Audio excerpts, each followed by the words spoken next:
en direct du café Lubu pour Lubu TV avec une première conférence officielle, vu qu'on s'est entraîné avec des officieuses, avec Jordi Vidal, le gars qui est devant le pot de plantes, donc pour le spectateur qui sont nombreux, on les monte pas à la caméra parce qu'il faudrait retourner, mais qu'on va entendre hurler de plaisir et applaudir. Bravo! Merci. Donc c'est une jauge de quand même 200 personnes et ça fait plaisir de voir tout cet enthousiasme réuni pour un sujet qui n'est pas aussi évident, qui est donc les conférences sur le chaos de Jordi Vidal. Jordi Vidal, donc, qu'on ne présente pas si quand même s'il y a sa famille qui en sait peut-être plus, mais moins, mais on va avoir des révélations, et là, vous serez étonnés. Donc, théoricien critique, d'après la fiche Wikipédia. Alors, c'est pas philosophe. Et d'ailleurs, on posera la question, c'est quoi un théoricien critique? Qu'est-ce qui est plus fort entre un philosophe et un théoricien critique?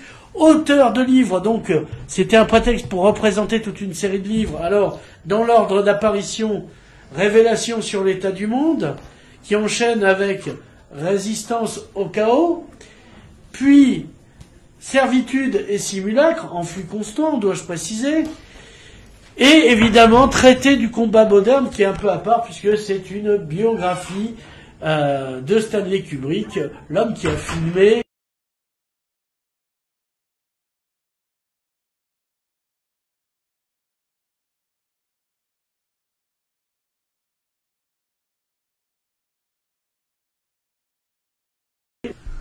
connexion disponible. Ah bah oui, c'est heureux, en direct, oui, voilà, on y est. La technologie. Voilà. Depuis que tu as dit que c'était Kubrick qui avait filmé. Ouais, voilà, non, parce que c'est américain, alors ils censurent. On aurait mieux fait de faire le Facebook russe, au moins, tant qu'on dit pas du mal de Poutine. Donc, bref. C'est pas un spécial complotisme. Oui, c'est pas un spécial, oui, tu as raison. Alors, donc, pour revenir à Jordi Vidal, donc, qui est là, théoricien, alors il a eu un parcours, aussi, il a été directeur des Beaux-Arts de Perpignan, ceux qui ont été fermés, et directeur de la culture, ils l'ont pas fermé, mais lui a démissionné. Donc, et aussi commissaire d'expo pour de l'art contemporain, je crois, et il a su faire son trou à balles, comme j'avais coutume de dire. Bref, il est parmi nous. On va commencer par le début. Théoricien critique, c'est quoi? Tu veux dire par rapport à philosophe? Par rapport à philosophe, non, qui file la poule. Oui, il faut essayer quand même de préciser. Voilà. Ben, le philosophe, en général, considère qu'il peut donner une interprétation du monde, et la plupart du temps va postuler un certain nombre de systèmes. C'est-à-dire qu'il va systématiser un certain nombre de ses conclusions. Or, la pensée philosophique est une pensée qui se structure sur le réel, mais qui est contingente d'un moment donné de l'histoire, d'un élément déterminant de cette histoire, et dans lequel on ne peut pas tirer de conclusions généralistes pour l'éternité. Il y a, dans la perspective philosophique, très souvent, je mettrai à part les moralistes, oui. Et on pourrait mettre même Nietzsche dans les moralistes, je mettrai à part les moralistes. Donc des gens comme La Fontaine, La Bruyère, oui. Et d'autres, enfin la liste serait longue, on va pas tous les faire, parce que pas que ça a foutu. Bon, alors on mettra Chamfort, Montesquieu. Chamfort, pas Alain, Qui c'est Alain? Alain le philosophe. Voilà. Donc, la mise en système, on la retrouve très tôt, on la retrouve déjà chez Aristote, on la retrouve dans toute la philosophie classique allemande en particulier, et même française. Or, ce qui est intéressant avec les moralistes, ils se contentent généralement d'étudier un caractère, d'étudier une matière humaine, et ils n'en tirent pas une conclusion générale qui pourrait exister de toute éternité pour toute éternité.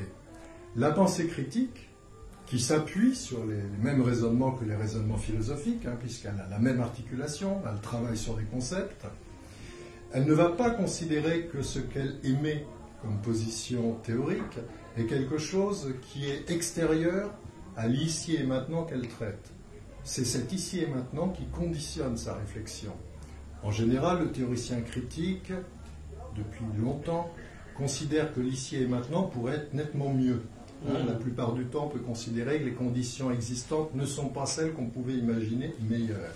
Donc, il va s'attaquer, avec un appareillage théorique, un appareillage conceptuel, à critiquer les conditions existantes, mais en faisant attention de n'ériger aucun système.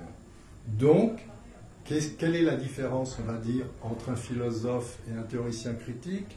Le philosophe a tendance à produire des systèmes idéologiques, de l'idéologie. Or, une idéologie, c'est une pensée qui se pétrifie, c'est une pensée qui se gèle, alors que le théoricien critique considère que la pensée est un mouvement continu qui traverse le temps et que ce mouvement ne peut pas être contingenté par une doctrine qui va se figer. Donc l'écart, il est là. C'est pour ça qu'à chaque fois, quelle que soit l'admiration que j'ai pour certains philosophes, je considère que l'activité critique n'a pas grand-chose à voir avec la pensée philosophique. Sinon, l'usage des concepts qu'elle fait. Et même les concepts ne sont jamais des attributs qu'on va considérer comme suspendus dans le temps et dans l'espace, mais toujours liés, c'est ce que disait déjà Marx, liés aux conditions réelles d'existence. Alors, c'est pas ton premier livre, parce que ton premier essai s'appelle Révélation sur l'état du monde. Alors ça, c'est quand même bien, parce que si on savait... Tu sais, c'est un peu comme une carte, et on te dit, vous êtes ici, donc face à la caméra, c'est celui-là. Est-ce qu'au moment où tu l'écris, tu dis, j'ai une pensée critique à retranscrire dans un bouquin? Est-ce que tu as des moules que tu remplis ça ressemble un peu à, comment il s'appelle, la société du spectacle de Debord, pas de Dehors, de Guy Dehors. On met la porte parce qu'il fait froid. Ça ressemble beaucoup à la manière d'énoncer de Guy Debord dans la société du spectacle. Est-ce que c'est dans cette lignée, dans la manière de rédiger, dans le style? Parce qu'il y a un style aussi. Ah, il y a surtout celui-ci en 84, il y a une influence encore assez évidente du style de Debord, mais s'y adjoint déjà d'autres formes littéraires, et en particulier poétiques, et on va dire qu'il y a... Quand j'écris ce livre, il y a autant d'influence chez un poète persan comme Omar Khayyam que, par exemple, de Guy Debord. Donc il y a quelque chose que j'aime bien chez Debord, c'est pas nécessairement l'aspect très théoricien, très froid, mais j'aime plutôt chez Debord sa mélancolie, et lorsque sa mélancolie, il la traduit d'une manière poétique. Donc je préfère très nettement un film comme Injiro Mimus Nocte Consumu Rini, nous tournons en rond dans la nuit et le feu nous consume, à la société du spectacle que je trouve quand même un peu indigeste par moment, ce qui n'a rien à voir avec le livre. Le livre, je ne le trouve pas du tout indigeste par moment, je le trouve tout à fait remarquable. Donc c'est un livre qui est à mi-chemin. Comme tout jeune, on est suspendu à un tissu militant, anti-militant, à des relations, à la volonté de mettre en place des systèmes d'organisation collective. Et on est dans ces tiraillements-là. Donc toute pensée qui se structure à travers un mouvement, parfois il se trouve confronté à une certaine rigueur et rigidité doctrinaire. Donc je veux dire, moi j'ai pas échappé à ces périodes. Le courant situationniste, pro-situationniste, le courant nexialiste qui a pu être celui que j'ai vécu, n'a pas échappé à ça. Par contre, dans ce livre, il y a déjà quelque chose qui émerge, qui est de se détacher d'un certain nombre de certitudes. C'est ce qui expliquera d'ailleurs les autres livres. Ce qui nous est donné comme pensée révolutionnaire, comme pensée radicale, comme pensée transgressive, l'est-elle vraiment? Et quel est le critère qui peut déterminer qu'une pensée comme ça, on va s'y identifier, sinon sa propre expérience directe? Est-ce que ce que je pense, c'est moi qui le pense, ou est-ce que je me contente d'obéir à une doctrine qui m'est extérieure et je considère comme valable? Donc ça, c'est des sujets essentiels sur le positionnement théorique, que l'on retrouve effectivement aussi déjà à l'état d'amorce avec Révélation sur l'état du monde.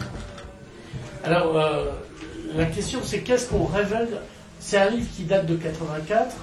Alors, 1984, Georges Orwell, si tu nous entends, il y a un clin d'œil. En 84, faire des révélations sur l'état du monde, qu'avait-il d'urgent? Il y avait un mensonge généralisé qui est même dans la pensée situationniste, il y avait une mise de côté de ce qu'on peut appeler une réflexion géopolitique moderne, actuelle. Il y avait un certain nombre de faits établis, comme par exemple de considérer que le système capitaliste était abject, que le système bureaucratique soviétique était abject, etc. Au mieux, on théorisait les mécanismes de représentation, les critères de société de spectacle, la mise en représentation de l'être et non plus, c'est-à-dire le transfert de l'être en paraître, toutes ces choses étaient plus ou moins acquises. Par contre, ce qui n'existait plus du tout à l'intérieur du corpus théorique, c'était d'appréhender le monde non pas simplement d'un point de vue conceptuel, abstrait, mais à partir de conditions réelles. Et moi, ce qui me semblait beaucoup plus important, c'était de regarder qu'est-ce qui se jouait dans les rapports entre Est et Ouest, qu'est-ce que c'était que, aujourd'hui on ne disait pas ça, à l'époque on évoquait les sous-cultures ou le tiers-monde, les pays en voie de développement, etc. Qu'est-ce qui se jouait comme rapport de contradiction pratique dont on verrait quelque chose apparaître dans une dizaine ou une vingtaine d'années. C'est ça qui me semblait le plus intéressant. Et donc le mensonge absolu sur un conflit entre l'Est et l'Ouest, alors que ce que je théorisais, c'était le fait qu'il y avait une entente absolue sur le partage du monde, que ces rapports de domination sur la planète avaient des conséquences, et donc une des particularités en 84, c'est d'avoir dit que la prochaine crise centrale que traverserait l'Europe serait l'arrivée du terrorisme islamique. Parce que c'était évident, parce qu'on ne peut pas produire des Ben Laden en série, on ne peut pas se comporter de façon infamante avec des populations, manipuler systématiquement des populations, jouer des cartes, des billards à 3 bandes en instrumentalisant un système confessionnel sans que ça ait des conséquences. On fabrique pas, on ne crée pas la créature de Frankenstein sans qu'à un moment elle se venge. Et donc, un système politique, Est-Ouest, a produit délibérément un mécanisme dont on voit encore aujourd'hui les conséquences. Alors il faut faire un flashback. En 1979, la Russie, enfin, l'Union soviétique envahit l'Afghanistan et peu de temps après, la CIA arme des moudjahidines et dans ces moudjahidines, un certain Ben Laden qui fera le coup du 11 septembre, comme on l'appelle désormais, etc. Donc ceci expliquant cela. Et si tu veux, c'était après, quand j'ai sorti le bouquin, les premières réactions ont été de dire que c'était un livre totalement paranoïaque. Il y a eu pas mal de critiques sur le livre. Simplement, un an après, il y avait les premiers attentats. Et ce que je disais aussi, c'est qu'un système avait fait que cette situation existe. Et que c'était effectivement un comportement abject dans les rapports de domination qui avait engendré ce genre de comportement. Et donc, comme je disais, la paix du spectacle a fait son temps, et nous rentrons dans une période de conflit de plus en plus violent, de plus en plus ouvert.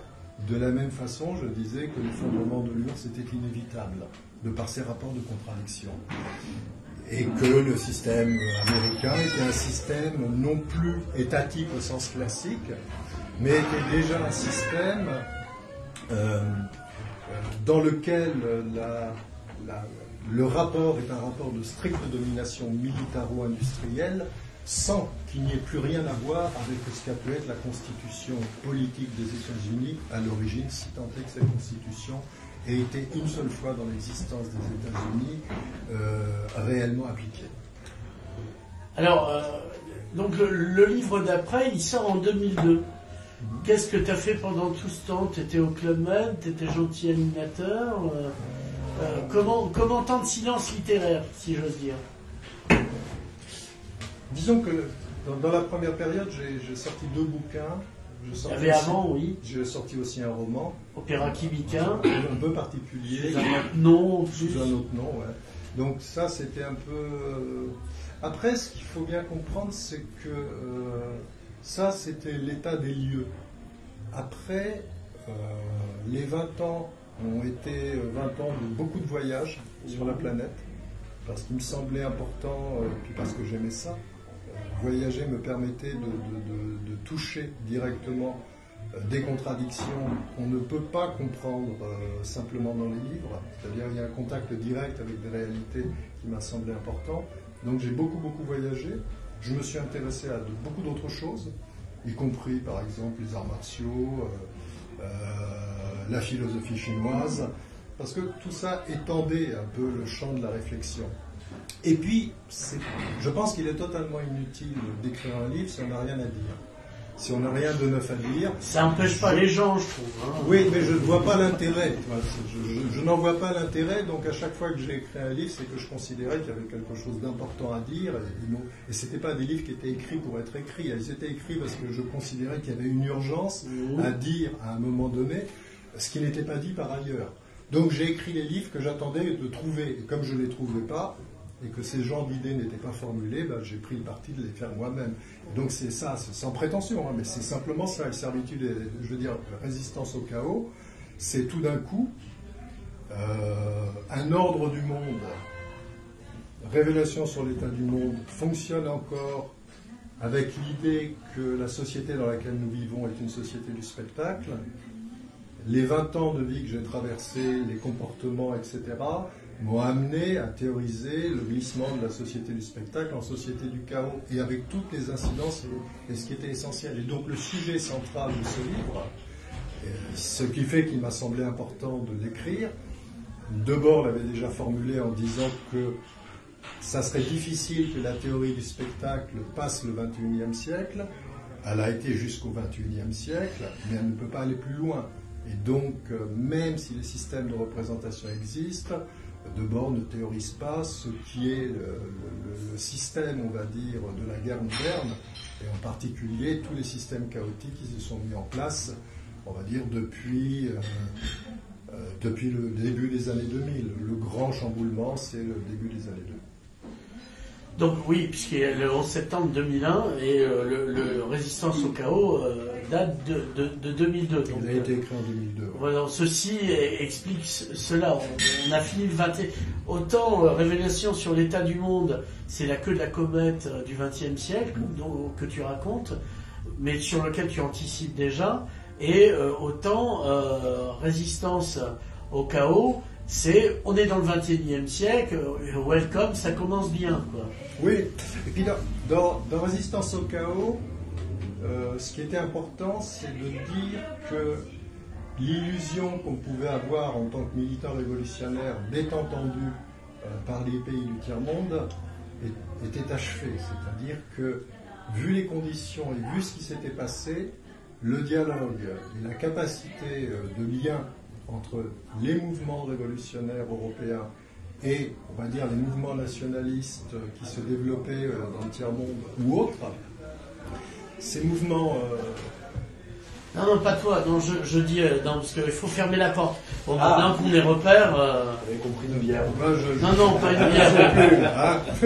Voilà, c'est le problème du direct. Je pensais que t'avais soif. Non, j'ai pas soif. Il a soif, il se sent mal, il va pas bien. Soif de silence. Bon. Donc voilà, faut vérifier, non, parce qu'on entend la donc, tu vas me résumer ce que je viens de dire, là. Oui, alors, il y a les pâtes, tu les fais cuire 3 minutes pas plus, ouais. Parce que sinon, ça colle et c'est plus intéressant. Bon, alors je m'écoute moi-même. Non, je plaisante.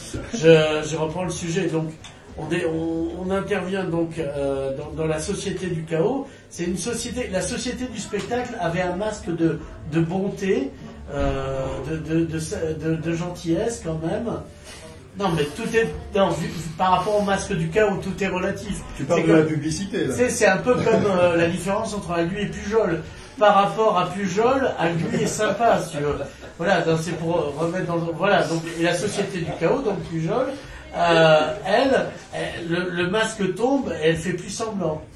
Oui, alors revenons un peu en arrière, parce qu'on a raté une marche. Ouais. Donc ce que je disais simplement, c'est que les rapports entre les milieux révolutionnaires européens occidentaux et les milieux, entre guillemets, révolutionnaires tiers-mondistes, dans lequel il y avait un développement très très fort des nationalismes et une part non négligeable de poussée religieuse, il y avait une impossibilité littérale que la pensée critique occidentale puisse être entendue. Et cet écart, cette chose dramatique, et dont on voit toujours les conséquences, c'est-à-dire l'impossibilité de faire entendre, par exemple, la critique des Lumières, c'est-à-dire cette critique des Lumières qui se rétrécit de plus en plus et qui, à la limite, va finir par ne concerner que la France, et encore pendant combien de temps? Jusqu'à ce que Mitterrand meure, en tout cas. Jusqu'à ce que qui? Mitterrand. Non, t'associes pas le Voltaire du XXe siècle. C'est le Voltaire du XXe siècle? Pour moi. Ah, pour toi. T'as pas eu la paille et le grain? Non, j'ai ni la poutre. D'accord. Bon, autant pour vous, l'abeille et l'architecte. Non, je vois que tu n'es pas le visiteur de Mitterrand, mais non, je ne t'en veux pas. Moi, j'espère bien. À la limite, il dira, je préfère les chaînes qu'on abat. Ouais, voilà. De trois balles dans le dos, les chaînes. Donc, cette réalité-là est une réalité qui n'était pas du tout perçue. Il y avait toujours des revues comme Tricontinental, il y avait toujours une mouvance qui considérait que la pensée occidentale était une pensée autorisée. Et qu'à partir du moment où elle posait la question sociale, elle posait l'égalité, etc., elle pourrait être entendue. La chose neuve, c'est que dans cette période, et comme conséquence directe de la violence qui a été imposée à ces peuples, quelque pensée que ce soit qui vienne de ce monde, et on en paye toujours les conséquences en 2019, parce qu'on est exactement dans le même schéma, et parce que même le processus s'est élargi à des endroits qu'on n'avait pas prévus, comme la société américaine, comme les sociétés européennes, etc. Donc on a vu que cette impossibilité de dialogue est assez déterminante et qu'elle a été engendrée, ça c'est ce que racontait le livre, et qu'elle a été littéralement pensée d'un point de vue géopolitique comme instance spectaculaire. Alors, le spectacle n'est pas souriant.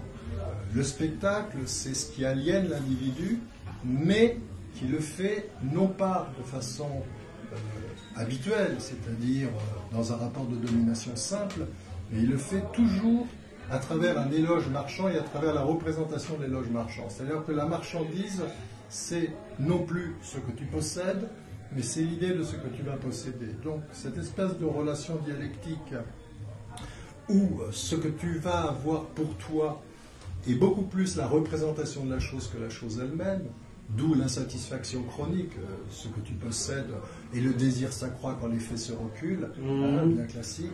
Tantale, on appelle ça l'effet Tantale. L'effet Tantale, si tu veux. Ça, c'est quelque chose de constant, etc.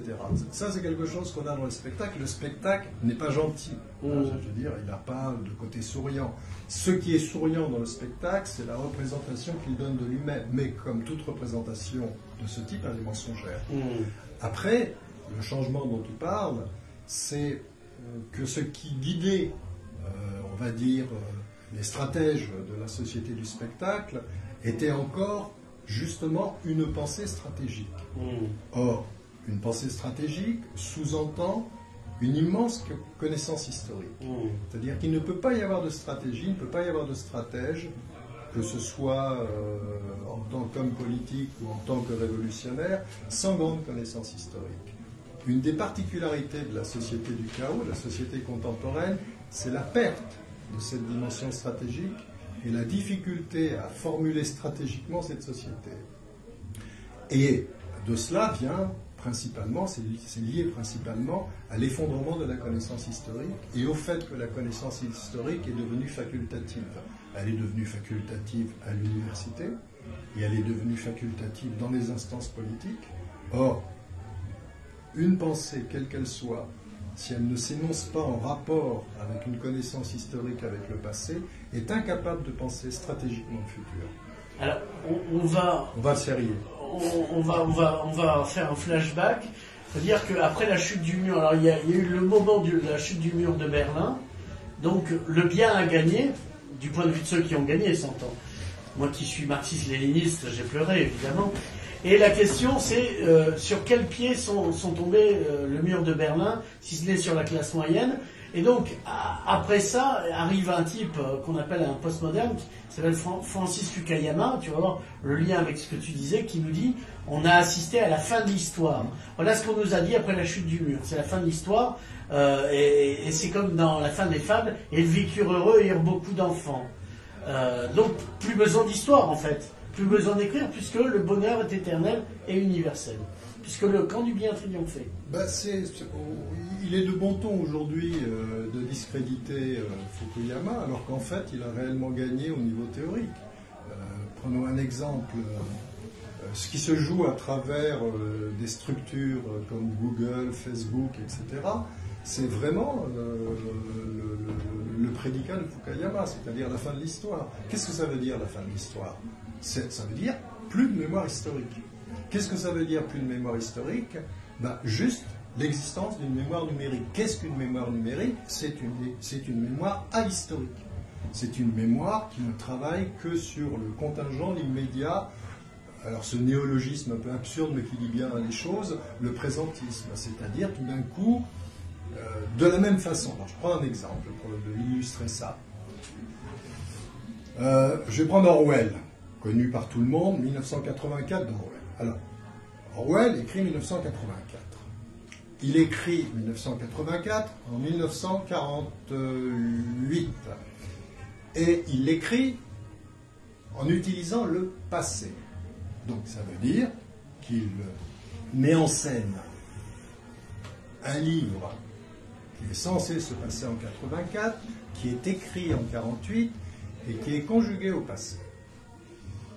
La nouvelle traduction qui a été faite par Gallimard considère que l'utilisation du passé, c'est simple, imparfait, qui sous-entend de temps en temps un subjonctif et va voir peut-être pire encore, un futur antérieur, tu vois.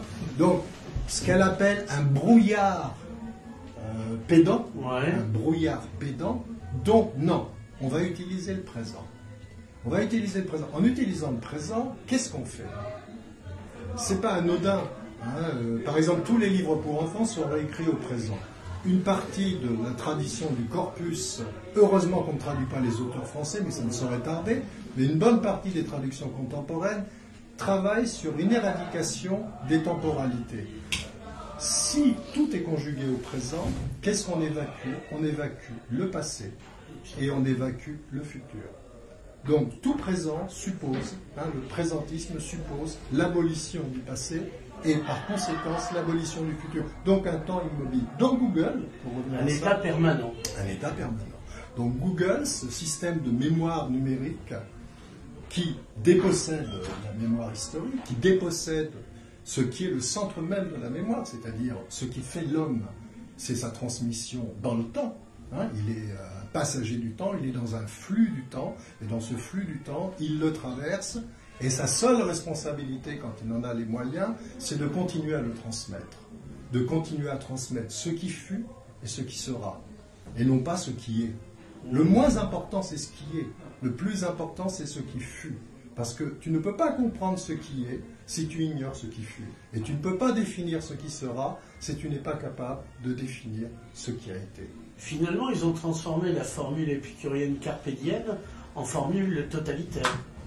Oui, mais simplement c'est une formule totalitaire, c'est une violence totalitaire qui s'exerce avec un consentement.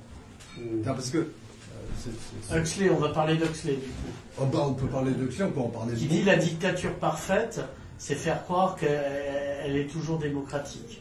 Oui, c'est à partir du moment où on se met soi-même en fiche, on se subordonne à un système qui te prive de ton identité au nom des identités multiples, qui te prive de ta singularité au nom des singularités collectives, qui te prive d'amis au nom d'amitié virtuelle, c'est clair que c'est une forme de totalitarisme qui ne dit pas son nom, mais qui est une forme de totalitarisme. Tu as toi-même constaté que tu as eu beau avoir beaucoup d'amis Facebook, peu sont venus de venir te déménager quand tu en avais besoin, c'est ça? Malheureusement, ou heureusement, comme tu le sais, je ne suis pas sur Facebook, et c'est pas demain la veille que je vais y être. Donc la question est... Enfin, là, techniquement, tu y es. Oui, mais par ton biais. Oui, oui. Maintenant, je ne suis pas responsable de la technologie si pointue que tu mets en place pour me faire entendre. Voilà. Et je te remercie d'ailleurs à nos amis de Facebook. Voilà. Je ne croyais pas. Ils vous aiment. Donc pour revenir donc à ta littérature, oui. À un moment donné donc on est passé de résistance au chaos avec Servitude et simulacre, qui est une pièce de plus dans ta construction de réflexive. On parle du flux médiatique.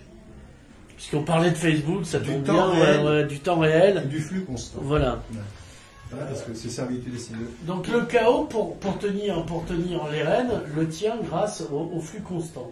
Oui. Et son simulacre. Et son simulacre. Et bien évidemment, là aussi, ce qui différencie par exemple la société du spectacle de la société du chaos, c'est son idéologie spécifique.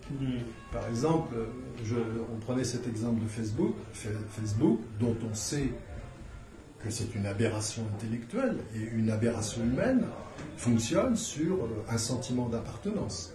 Donc ce sentiment d'appartenance, tu ne peux pas le déloger. Et pourtant, cette aliénation consentie, communauté virtuelle. Voilà, oui, c'est comme ça qu'on nous l'a vendu. Il y a même eu un film qui s'appelait Le 9e continent, qui disait qu'à terme, finalement, ça deviendrait une assemblée planétaire et démocratique. Alors après, pour comprendre pourquoi on consent si facilement à Facebook, pourquoi on consent si facilement à se priver de sa propre liberté en se subordonnant à une liberté relative, c'est là aussi l'écart qu'il y a entre la société du spectacle et la société du chaos, c'est que son idéologie constitutive, son système de pensée constitutif n'a plus rien à voir. Or, quel est ce système de pensée constitutive? C'est ça qui m'a intéressé dans Servitude et simulacre. Là, c'est pareil, quand j'ai sorti ce livre, j'ai été qualifié de nouveau réactionnaire. Il a eu beaucoup d'échos. Oui. Il a eu beaucoup d'échos. Donc, la plupart du temps, c'était pas franchement des éloges. Que ce soit dans les milieux d'ultra-gauche, dans les milieux même libertaires, et encore là, ça a changé ces 2-3 dernières années, on ne peut pas dire que c'est un livre qui a été très très bien reçu pour une raison simple. C'est que l'idéologie constitutive de la société du chaos, c'est le postmodernisme. Et que, à partir du moment où on ne comprend pas que le postmodernisme, sous toutes ses formes, sous toutes ses apparences, est une pensée révisionniste et réactionnaire, on n'a rien entendu. Si on ne comprend pas que, en Angleterre, dans les années 60, il y a une étude sur la vie du mineur anglais, il y a une étude qui a considéré que la vie du mineur anglais était aussi importante qu'un sonnet de Shakespeare. Mais on ne peut qu'abonder dans ce sens. Mais lorsque ça part aux États-Unis et que ça nous revient en France en sous-entendu que la poupée Barbie ou la chanteuse Madonna était aussi important qu'un sonnet de Shakespeare, il me semble qu'on a perdu quelque chose en chemin. Oui. Il me semble qu'on a perdu un peu quelque chose.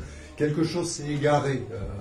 Et donc cette forme constitutive théorique de la société du chaos, qui est le postmodernisme, il me semblait important de le définir dans toutes ses composantes. De montrer toutes ses composantes, de montrer depuis les primitivistes, les extropiens, le champ large et bien sûr, ceux qui, à l'intérieur du mouvement de contestation gauche, ultra-gauche, libertaire, se réapproprier cette culture et sans s'apercevoir à quel point elle était subordonnée à un système de production qui s'était mis en place aux États-Unis à l'époque de Reagan. Ça, personne n'y accorde aucune importance. Oui, c'est pas gratuit. C'est pas gratuit que le postmodernisme soit né à la période de Reagan.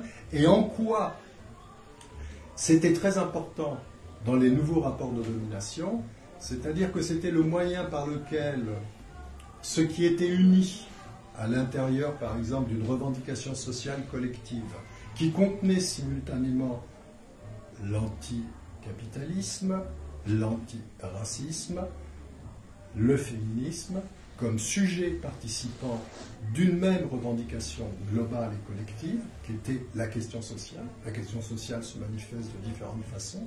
Et bien sûr, c'est l'unité de ces combats qui permet à la question sociale d'aboutir à des résolutions concrètes. Lorsque le postmodernisme se met en place, ce n'est pas pour parler de cette unité, mais c'est pour fragmenter ce qui était encore uni. C'est pour commencer à organiser une sorte de guerre dans laquelle on n'a pas échappé, qui s'est encore amplifiée depuis la sortie du livre. Le livre est sorti en 2007, on est en 2019. En 2019, c'est bien pire encore que ce que c'était en 2007. Donc, cette guerre du tous contre tous, où chaque communauté spécifique va considérer que sa revendication spécifique est la seule Oui, vraie. j'ai toujours souffert plus que toi.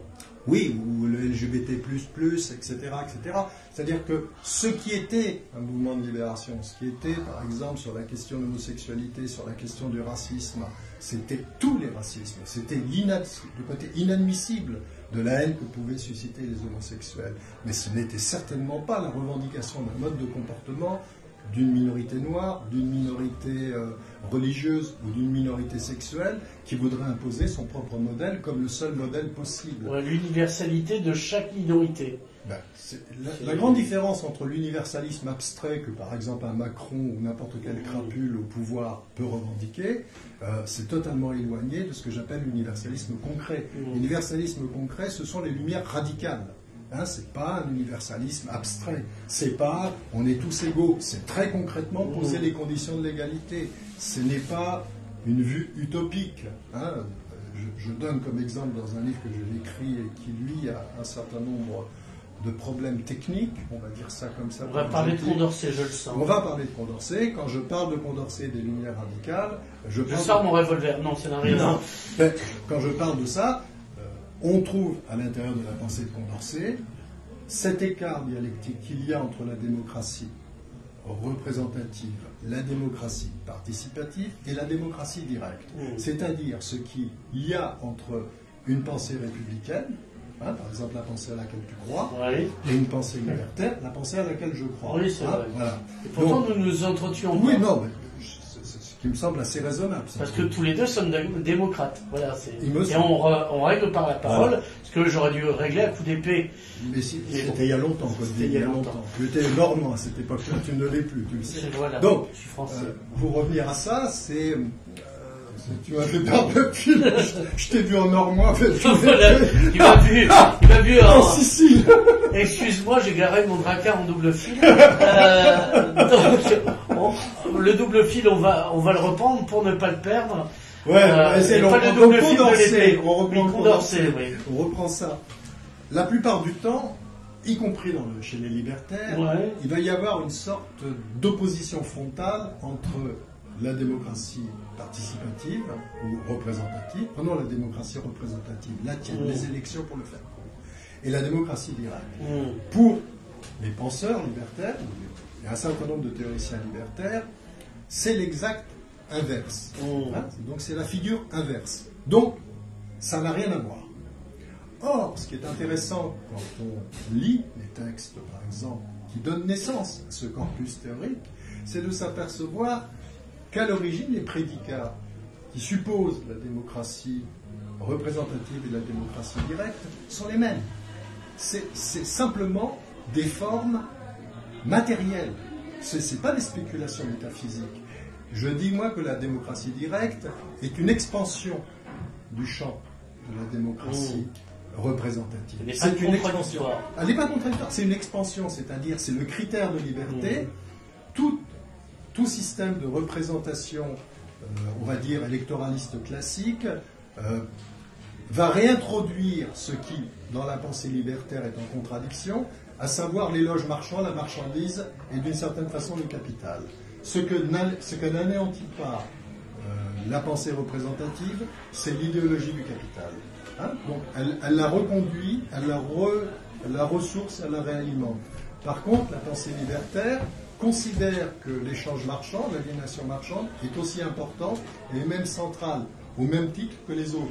Il ne suffit pas d'une égalité entre l'homme et la femme, d'une égalité sexuelle, d'une égalité, etc., etc., même d'une égalité économique. C'est le modèle économique lui-même qu'il faut remettre en cause. Voilà. Alors, on parlait de Reagan tout à l'heure et de ce retour des postmodernes. C'est arrivé plutôt des postmodernes. Et il y a une anecdote intéressante, filmographique, d'un personnage que j'adore, qui est John Rambo. Et on voit le John Rambo le 1, qui est issu d'un roman qui s'appelle Premier Sang, donc First Blood, qui est réalisé en 81 par Ted Kotcheff, qui est un film de gauche sur le retour des soldats et leur maltraitance par les habitants, etc., etc., qui après devient, sous l'ère Reagan, Rambo 2, qui est on prend la revanche sur les Vietnamiens en envoyant John Rambo récupérer des soldats perdus au Vietnam. Et on devient fier de cette guerre dont on avait honte dans l'épisode précédent. Il y a un basculement dans le John Rambo entre le 1 et le 2, et entre-temps il y a Reagan. Je trouve ça intéressant, et c'est très éclairant sur qu'est-ce que la postmodernité. On prend le même personnage, on prend le même désarroi, et on le transforme en quelque chose totalement inverse. Oui, quels que soient les sujets, on peut avoir ce genre de mécanisme, ça c'est bon, après on voit ça pour le féminisme, sur les luttes, sur les défenses des homosexuels, etc., etc. Donc là on revient, donc c'était un flashback, on revient sur le sujet du livre, sur les médias, l'immédiateté, etc. Donc on est en 2007 quand tu le produis. Là on est arrivé à un paroxysme en 2019, puisque alors on parle de fake news. Internet commence à être fliqué absolument. Alors avec le phénomène de Russes partout sur Internet, justice nulle part, l'obsession russe. Donc il y a un ressurgissement de l'Union soviétique qui l'est toujours, tout en ne l'étant plus en étant russe. Poutine figure à nouveau l'ennemi absolu, puisque les Russes, au travers d'Internet, nous dit-on, on fait élire Trump, on fait le Brexit, et on les voit même derrière le mouvement d'indépendance de la Catalogne. C'est quand même hallucinant. Donc on est au paroxysme de ce que tu annonces dans les flux et les simulacres. Et le complotisme, parce qu'on rajoute à ça, les gens qui dénonçaient le complotisme commencent à voir eux-mêmes du complotisme russe partout. Oui, bon, après sur le complotisme, la force, c'est une arme aussi pour, on va dire, tous les systèmes de domination. Le complotisme est une arme. La cinquième colonne. C'est très pratique, mais c'est très pratique. C'est-à-dire à partir du moment où tu vas toi-même cautionner une forme complotiste, ce que tu ne vas pas rendre évident ni apparent, c'est que la domination a quelque chose de très particulier. Dans quelque endroit que la planète elle se trouve, c'est qu'elle est particulièrement transparente et visible. C'est-à-dire, elle n'est pas plus que ce qu'elle est. C'est-à-dire, ce qu'elle est déjà le pire. Donc, imaginez qu'un complotisme quelque chose soit caché, il n'y a rien. La plupart du temps, les complotistes en disent toujours moins que tout ce que tu peux déjà savoir en étudiant réellement le sujet. Oui, parce que tout est apparent, bon, en fait. Tout est apparent. Et la violence, et la violence du système, je veux dire, qu'est-ce que c'est qu'être complotiste quand, par exemple, Uber, cette chose magnifique qui participe aussi de la société chaotique, l'ubérisation de la société, quand Uber, avant, on licencier quelqu'un, on pouvait le licencier, on pouvait l'abattre, on pouvait envoyer des jaunes, on pouvait faire n'importe quoi. Maintenant, pour se séparer de quelqu'un qui travaille pour Uber, tu le désactives. Donc il n'existe plus. Donc, qu'est-ce qui est pire que ce genre de comportement? Qu'est-ce qui est pire que ça? C'est-à-dire que tu n'existes que sur un réseau, et du jour où on considère que tu n'as plus d'utilité, on te désactive et la messe est dite. Voilà. Parce que tu as été mal noté. Oui. Parce que les Chinois n'ont rien inventé. Avant la notation des citoyens chinois, il y a eu la notation du chauffeur Uber. Tout à fait. Mais donc, cette violence sociale, tout d'un coup, par exemple, la France, abasourdie, vient de découvrir qu'il existe une chose dont on ne lui avait plus parlé à peu près depuis une vingtaine d'années, une question sociale. La France est abasourdie. Quelle France est abasourdie sur le retour de la question sociale? Celle qui a mis le couvercle. Oui, mais qui c'est qui a mis le couvercle? Alors une partie de ceux qui dirigent la société, les instances économiques, politiques, etc. Mais une partie aussi de cette mouvance postmoderne qui a infiltré quasiment tous les milieux de gauche, en particulier. On va parler de Terra Nova et de Gilets jaunes, je le sens. Il me semble relativement. Mais vous ne trompez pas, confondez pas et Terra Nova et les Gilets jaunes. Les Gilets jaunes sont sur les ronds-points. Terra Nova, c'est ceux qui ont commencé à dire qu'ils n'existaient pas, puisqu'ils n'en parlaient pas avant. Toujours est-il que ce retour de la question sociale, comme si. Qui c'est qui pouvait imaginer ça? Terra Nova pouvait parfaitement l'imaginer. La campagne en 2003. La campagne de Jospin. où pour la première fois, on n'utilisait ni le terme ouvrier, ni le terme peuple, ni le terme populaire. Because les théoriciens des think tanks avaient considéré qu'il était plus intéressant de s'intéresser au post-féminisme, aux homosexuels et au combat antiraciste. Et que donc, d'une certaine façon, c'était démodé. Parce que ça aussi, c'est important, c'était démodé. Donc, on a eu pendant 10 ans, 15 ans, une instrumentalisation d'un certain nombre de discours qui ont littéralement évacué la question sociale. Mais cette question sociale, elle était là. Hubert et compagnie, ça a toujours été là. Cette violence... Elle n'a jamais cessé. Elle n'a jamais cessé. Donc, ce qui me semble relativement important, c'est ça. C'est-à-dire la violence de ce système, les responsabilités du système, et en quoi on a un problème électoral pour ceux qui votent. Je sais que je n'ai pas de carte d'électeur, donc je ne sais pas ce que c'est de voter, mais je ne suis pas contre le vote. Oui, attention. Bon. Dès qu'il s'agit de The Voice, t'es le premier à voter. C'est quoi The Voice? C'est une émission avec des chanteurs en crochet. Bon, passons. Donc, je sais une sorte de ces trucs. The Voice. Oui. Parce que je vis encore dans ma société.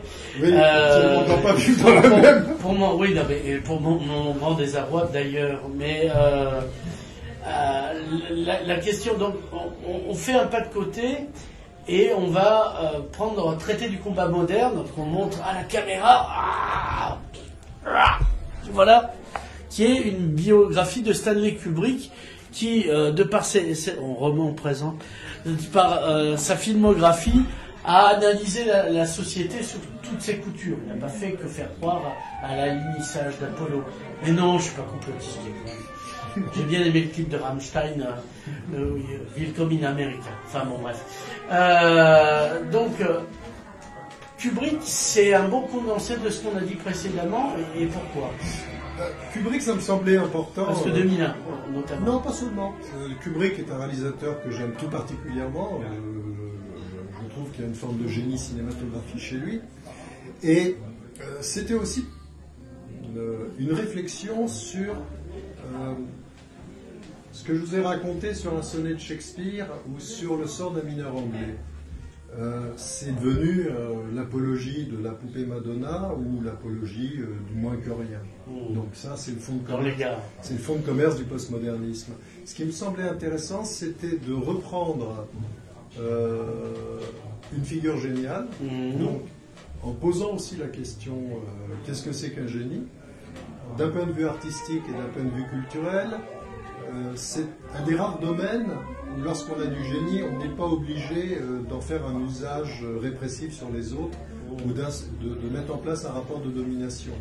On n'a pas besoin d'être jupitérien, quoi. On n'a pas besoin d'être jupitérien. Et donc, pouvoir, en opposition avec cette pensée postmoderne du fragment, des petits détails, etc., s'approprier un corpus en disant que, par exemple, le corpus de Kubrick est aussi important que le corpus de Shakespeare, montrer qu'il pouvait exister à l'intérieur de ce qu'on appelle la modernité des penseurs, des artistes, des cinéastes qui amenaient la réflexion plus loin, comme peuvent le faire les théoriciens critiques, comme peuvent le faire les philosophes aussi, ça me semblait important. Et simultanément de montrer ce que disait Kubrick dans ses films et me servir de ce que disait Kubrick dans ses films pour montrer que par bien des aspects, il ne disait pas très différent de ce que j'avais pu écrire, et qu'il y avait des points de similitude.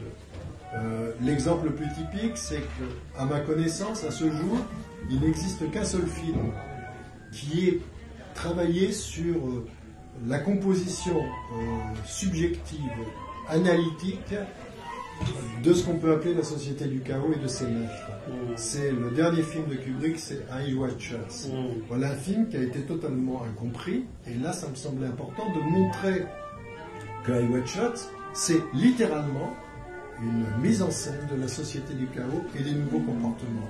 Et que cette violence qu'il y a dans ce film, qui est feutrée, mais qui à la fin devient terriblement visible et plus du tout feutrée, puisqu'elle peut aller jusqu'à l'assassinat, c'est aussi la façon dont les maîtres de la société du chaos peuvent développer leur comportement, ont des comportements de prédateurs de façon systématique. Comportement de prédateur politique, comportement de prédateur d'un point de vue économique.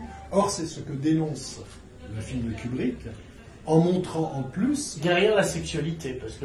Derrière la sexualité... On nous montre de la sexualité de groupe en cape avec des masques, mais ça va au-delà de ça. Ça va bien au-delà de ça, parce que ce que ça met en scène, c'est comment on se subordonne, et les gens qui sont mis en scène, c'est-à-dire les deux personnages, en particulier le personnage...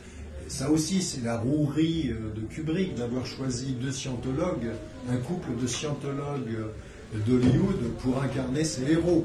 Donc, Nicole Kidman et Tom Cruise, les avoir pris, c'est extraordinaire. Ouais. Et pour dire ce qu'il a à dire, c'est-à-dire comment ce rapport d'aliénation se met en place, et le film, qui n'a rien à voir avec le titre de la nouvelle originelle, c'est Les yeux grands fermés. Donc ça aussi c'est relativement intéressant, mais on ne va pas parler que de ça, mais c'est ça aussi qui me semblait essentiel, c'est qu'on pouvait utiliser un corpus artistique pour reformuler d'une certaine manière le rapport critique qu'on a sur la société. Sachant en plus que chez Kubrick comme chez d'autres, on a déjà, ce qu'on n'a pas encore évoqué jusqu'à maintenant, mais qui est aussi une spécificité de la société du chaos, c'est le fait de mettre en place des dispositifs chaotiques, donc des dispositifs tactiques. Un dispositif chaotique, c'est par exemple les armes de destruction massive. Ça, c'est un dispositif chaotique. C'est-à-dire, on va émettre l'idée que les armes de destruction massive existent en Irak pour justifier une guerre, mais le démenti au final n'aura aucune incidence. Et d'une certaine manière, le vrai et le faux sur ce qui s'est passé, sur cette manipulation. Donc là, on est dans les années 90, on est à l'ONU, on a le général Colin Powell qui arrive, qui dit regardez, ceci, c'est de l'anthrax. Oui. Ou ceci n'est pas une pipe, comme disait Magritte. Et donc ces mécanismes où vrai et faux deviennent, c'est même pas que de vrai et faux s'opposent, c'est que vrai et faux sont indifférents l'un à l'autre. Voilà. Ils sont devenus indifférents l'un à l'autre. Et donc une partie de la stratégie plutôt tacticienne, parce que comme je disais, la pensée stratégique n'existe vraiment plus actuellement sur la planète, et quelque chose s'est perdu dans l'entrée dans le XXIe siècle, mais une pensée très tacticienne va considérer que, puisque le vrai et le faux n'ont pas d'importance, toute forme d'intervention est simultanément positive et négative, porte sa contradiction, et la perturbation qu'elle entraîne dans un champ géopolitique local, ils imaginent que comme un effet chaotique, comme un effet papillon, comme c'est sur une zone circonscrite, ça n'aura pas d'incidence plus large, et ça ne s'étendra pas. L'aberration de ce système, c'est de considérer qu'on ne maîtrise pas l'entropie. Et l'idée de produire des dispositifs chaotiques de cette nature, comme tous les mensonges que nous avons depuis, je ne sais pas, ce qui se passe dans les infiltrations, ce qui se passe actuellement, ce qui se passe en Amérique latine.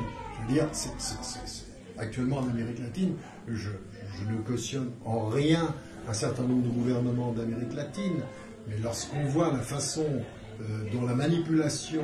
Là, on parle du Venezuela pour ceux qui n'auraient pas reconnu. La façon dont l'Amérique essaie de remettre la main sur le deuxième stock de pétrole. On est vraiment dans des dispositifs de cette nature. Ouais. Et là encore, sans mesurer les conséquences que ça peut avoir. De la même façon qu'un abruti comme Sarkozy, aidé par un crétin comme Bernard-Henri Lévy, peuvent aller en Libye, dézinguer la Libye, et on en voit les conséquences. Ça, c'est du dispositif chaotique. Voilà. C'est-à-dire que tu penses que quelque chose va advenir, et que cette chose qui advient n'advient pas. Ce qui se met en place... Il y a le Brésil de Bolsonaro aussi. Toujours plus de chaos. Voilà, donc ça, c'est quelque chose aussi de très spécifique à la société du chaos, et qui la différencie radicalement de la société du spectacle. Chez Debord, le vrai n'est qu'un moment du faux. C'est la pointe la plus extrême de sa pensée sur la critique de la société spectaculaire. Le vrai n'est qu'un moment du faux. Dans la société du chaos, le vrai et le faux sont indifférents l'un à l'autre. Le réel ou sa représentation sont indifférents l'un à l'autre. L'important n'est pas ce que tu dis, c'est ça. Ce qu'il y a derrière ça, c'est l'occupation le flux médiatique, c'est-à-dire L'important n'est pas de savoir si la nouvelle que tu donnes est vraie. L'important, c'est que tu accumules une masse de sources informatives de façon à ce que toute vérité informative disparaisse. Le flux n'est pas là pour te donner de l'information, il est là pour te supprimer la capacité d'avoir une information. Et ça aussi, c'est une des spécificités de la société du chaos. Chez Debord, le faux est en représentation. Dans cette société-là, le flux, la masse informative, chaque fois exponentielle, empêche tout rapport d'intériorité avec quelque information que ce soit. C'est un flux constant en temps réel. Voilà, c'est ce qui explique le titre. Je deviens un faune, les enfants. Oui, c'est l'après-midi d'un faune. Il n'y a rien en plus. C'est pas quelqu'un en a mis une bière pour le monsieur avant qu'il s'étouffe. Voilà. Voilà. C'est un entracte. Non, donc on va. Non mais je vais meubler comme Ikea. Tu peux chanter. Non mais Ikea, je vais faire Ikea, je vais meubler. C'est des conversations à monter soi-même. Donc pour revenir. Moi je veux juste rectifier, je crois que Colin Powell c'est 2003. C'est 2003, ah ouais. D'accord. Pas les années 40. Juste pour la vérité historique. Ouais, donc 2003, Colin Powell. Voilà. Il a dit. J'ai dit 93. Mais je confondais avec Victor Hugo, donc ça n'avait rien à voir. Non, je plaisante. Là, il y a un gros maelstrom. Oui, mais est-ce que le philosophe Casimir de l'île aux enfants dénonçait comme le Gloubi-Boulga? Non, c'est après, oui, c'est 2003. Parce que c'est après. Oui, c'est après les Twin Towers, c'est tout ça. Ouais, voilà. Ouais. C'est-à-dire, ça a été le. Tu me cites, hein? Ouais, Bouche-Trou, ouais, c'était Bouche-Trou. Bouche-Trou. Donc, pour en revenir, alors. Avant que la Tabierne arrive, elle arrive, incarnée comme l'adolescence en jeune homme blond. Moi j'irais lui payer, mais là pour l'instant, c'est une description proustienne. La bière arriva comme un jeune adolescent blond. Merci. Et la bière est blonde comme l'adolescent. Il n'est plus adolescent, enfin bon. Sinon, c'est un moment Proust. Quand même. Voilà, alors une pause bière, voilà. On entend un peu la musique, on lui dit de se calmer à la musique. Alors, vous à la maison, ne buvez pas de l'alcool parce que c'est pas bien. Oui, je sais pas si on a le droit. Non, on a le droit, c'est Internet. Ouais, c'est tout ce que tu peux pas faire à la télé ou à la radio, tu peux le faire sur Internet. Bref, revenons à nos moutons. Oui. On va, avant de donner la parole au public, car nous sommes des gens de gauche et on aime quand le peuple s'exprime, enfin surtout toi, donc faire un dernier... Ça me rassure que tu remettes les choses à l'ordre. Oui, c'est la différence entre le libertaire et le républicain. Ce qu'on retiendra, c'est dans la démocratie, c'est quand même l'ordre. Mon côté militaire. Bref, moi j'ai au moins 2 livres à toi non publiés sous la forme de manuscrits, et ça c'est intéressant. Donc, ce qui était évident avant, c'est-à-dire la capacité pour toi à être publié, parce que tu avais déjà marqué des buts, à ce titre, quand tu arrivais avec un manuscrit, les éditeurs disaient « Ah bah oui, c'est intéressant, on va le publier ». Comme disait un ami que je ne nommerai pas, qui fait des documentaires, donc Bertrand Schmitt, qui me dit c'est pas parce que tu as fait un bon documentaire qui a fonctionné, même sur Arte et sur LCL, la chaîne parlementaire, sur LCP, que ça te donne droit ensuite de refaire un documentaire, etc. Donc toi, il y a au moins 2 livres comme ça qui n'ont pas été publiés. Et la question c'est pourquoi? Parce que le monde avait changé justement. Ouais, non, attends, faut pas trop se tromper. Ouais. Les premiers livres que j'ai fait, donc ça a été une maison d'édition alternative créée, qui n'a pas duré très très longtemps. Il y a eu quelques titres, donc en particulier celui-ci, Révélation sur l'état du monde. Ça avait été envoyé à quelques éditeurs.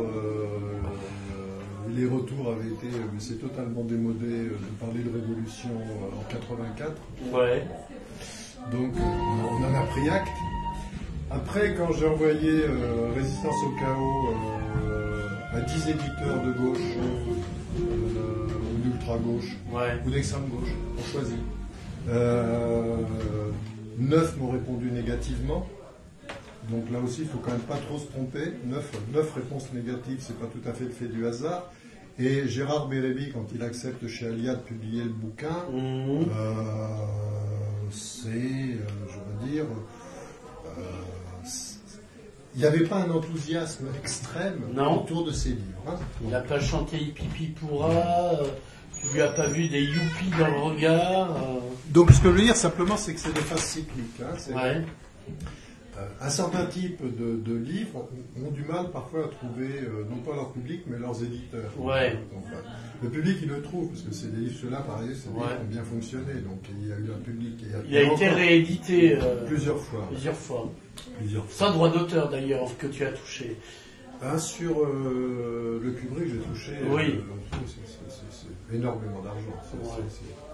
C'est comme moi avec on vit très bien avec les droits d'auteur, surtout en théorie critique. Ça, voilà, on est voisins aux Bahamas. Voilà, c'est ce qu'on voulait dire. Tu le sais aussi. Ouais. Marrakech. Voilà. Donc oui, et donc les deux livres, dont un, je dirais qu'il y en a qu'un, parce que l'autre est un peu différent. Mais prenons par exemple celui que j'ai écrit, ce livre qui est sur les Lumières et qui parle du nouvel ordre féodal, c'est-à-dire, contrairement à ce qui pourrait sembler, il ne s'agit pas du Moyen-Âge. On parle très concrètement de ce qui définit la société moderne, c'est que... ce qu'on appelait au Moyen-Âge les rapports féodaux-vassaliques. Oui, et donc le nouveau féodalisme, c'est la forme politique de la société du chaos. Bon. Et donc, c'est toute une étude sur ce féodalisme-là. Et... peut-être par une anticipation, je l'ai mis en parallèle avec la nécessité de revenir, comme chaque période historique doit revenir à un passé particulier, de revenir à la Révolution française. Et j'ai pris comme personnage un peu central de ça Condorcet. Et donc il y a des allers-retours entre la Révolution française et Condorcet et la description de ce nouveau féodalisme. Donc le livre est parti chez Alia. Il n'a pas été accepté au prétexte qu'il ne voyait pas trop l'intérêt, ce que venait faire Condorcet, la Révolution française, là-dedans. Je pense que s'il avait été patient quelques mois, il se serait aperçu avec les Gilets jaunes qu'il y avait peut-être une certaine raison du retour de la Révolution française et que c'était, et de Condorcet, que ce n'était pas tout à fait le fait du hasard. Les murs de Paris, dès le mois de novembre 2018, ont pu constater ce retour de la Révolution française. Et donc c'était un peu de ça dont il s'agissait. C'est chaque période historique qui vit un drame, c'est aussi la pensée de Walter Benjamin, chaque période historique qui vit une situation dramatique a toujours un rapport direct avec une instance du passé. Cette instance du passé vient lui dire ce qui a échoué, ce qui a été condamné et ce qu'il reste à faire. Quand j'étais jeune, on était plus sur la Révolution espagnole et la Commune de Paris. Aujourd'hui, c'est très clairement la Révolution française. Alors, ce que tu appelles la Révolution espagnole, c'est ce que nous, on appelle la guerre civile espagnole. Oui, ça dépend de quel côté on se place. Voilà. Donc c'est toujours la même chose. Du côté de la balle dans le dos, comme dirait Durruti, à Madrid. Ouais. Voilà. Mais son apport le plus essentiel, c'est pas sa dimension de guerre civile. C'est sa dimension de révolution. Ah merde. Ouais. Moi, on va mais ça, c'est un peu ça comme ça, tu sais. Oui, c'est pas les pèlerinages qui font autour de la retirada qui te le font comprendre. Ah bon? Mais par contre, lorsqu'on rentre dans le sujet, oui, c'est ça. Et c'est pour ça que quand j'en parle, je parle toujours de révolution espagnole et pas de guerre civile.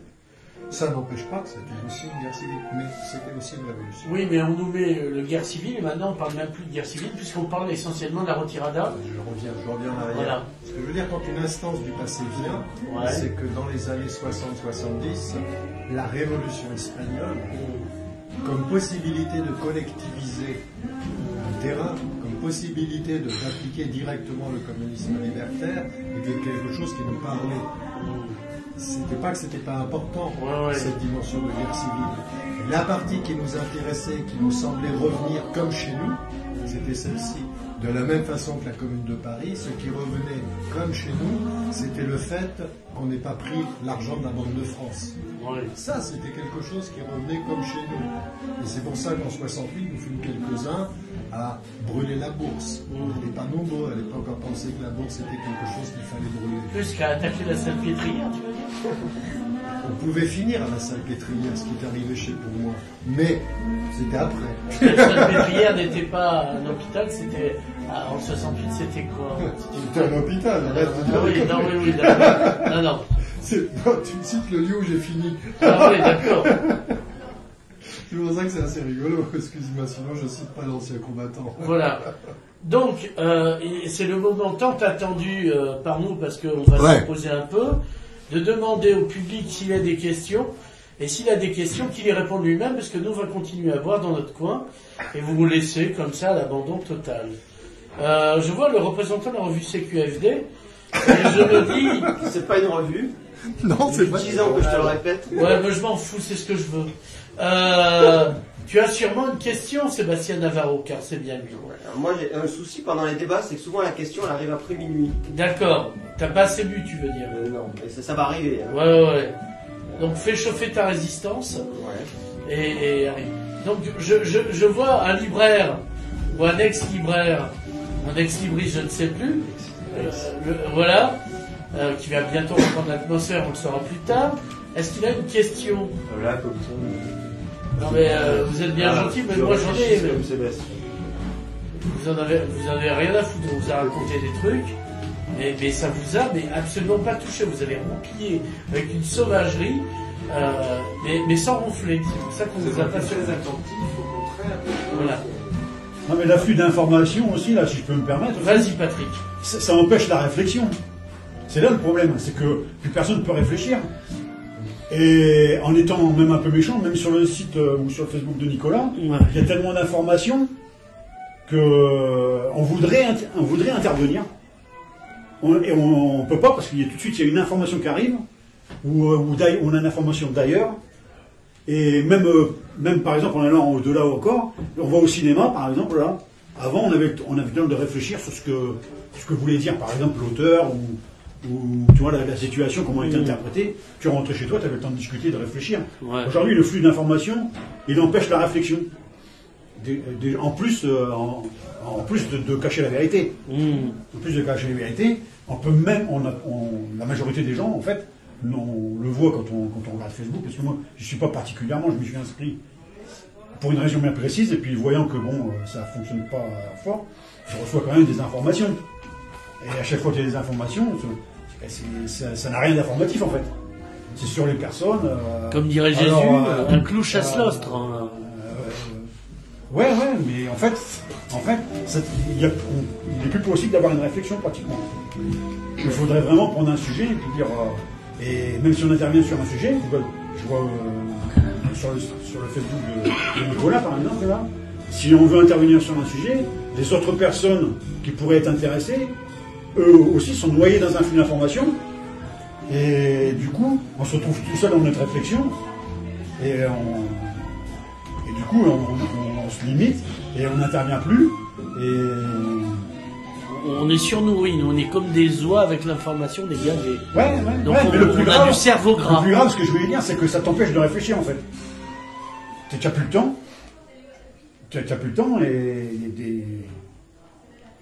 Donc tu fais plus ta il y a un propre effet réflexion. il y a un effet paralysant en fait de Tu l'information. ne fais plus ta réflexion. Si tu veux intervenir, tu te retrouves tout seul. Et moi, après, je sais pas ce qu'on en pense, mais moi, je m'intéresse aussi à la construction des pyramides en Égypte. J'étais dans le bâtiment. J'ai voyagé dans le bâtiment. Donc, j'ai voulu intervenir. Je me suis dit, attends, moi, je sais comment c'est fait. Faut pas me raconter des bêtises, quoi, tu vois. Une pierre qui fait 400 kilos, il y a un moyen de la déplacer, il y a un moyen de le faire, mais monter une pyramide, bon. J'ai voulu intervenir. Mais les gens me disent, on voit que tu n'as jamais fait de maçonnerie, toi. On voit que tu n'as jamais coulé de béton. Mais les pyramides ne sont pas en béton. Hein. D'un seul coup, tu essaies d'intervenir intelligemment, et tu te retrouves noyé dans un tas de bêtises. Et tu te dis, mais... Ah oui, tout le monde donne son avis. Surtout Mais ceux qui n'ont pas bossé. Surtout ceux qui n'ont rien fait. La preuve, c'est ce que je suis en train de faire en ce moment. Je suis bien l'incarnation du gars qui a rien foutu, mais il va pas fermer sa gueule quand même, tu vois. Je sais pas, comment il y a 14-15 personnes. Moi je suis au musée Puitch, tu le sais bien. Ouais. Bon, ils font la Musée monnaie. de la monnaie. Musée de la monnaie, le 3e en France, hein, le 3e plus gros. Ah bon? Bon, ouais. C'est à Perpignan. Bon, on arrive à déplacer du monde. Moi, le plus que j'ai fait, c'est 45 personnes. Il faut avoir. Alors, bon, c'est pareil. Moi, je parle de Mito, je parle de l'Embaï.